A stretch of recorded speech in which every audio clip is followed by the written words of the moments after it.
অনেক দিনের আশা ছিল যে আসবো তারকেশ্বর। খুব বাধা বিপত্তি ঘটছিল।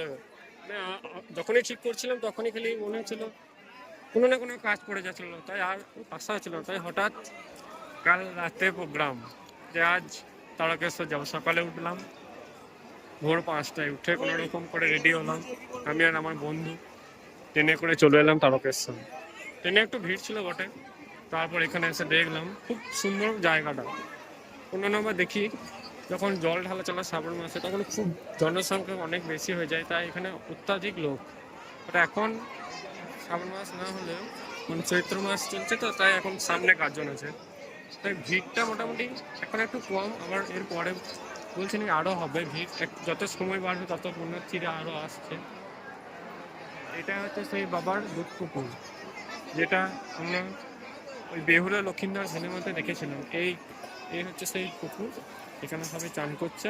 এখানে সতর্কবার্তা দিয়েছে যে আপনার এই গার্ডওয়ালের ওই পারে কেউ যাবেন না। এই দেখতে পাচ্ছেন বাবার মন্দিরের চূড়া।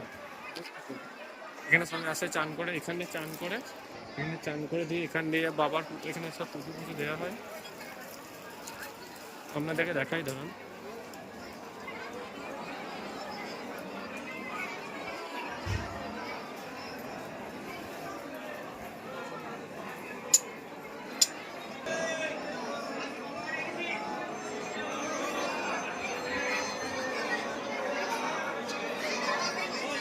এই হচ্ছে সেই বাবার বিখ্যাত Tarak bomb bomb Tarak bomb, যে জায়গার নাম গোটা অল ওভার ইন্ডিয়াতে বিখ্যাত।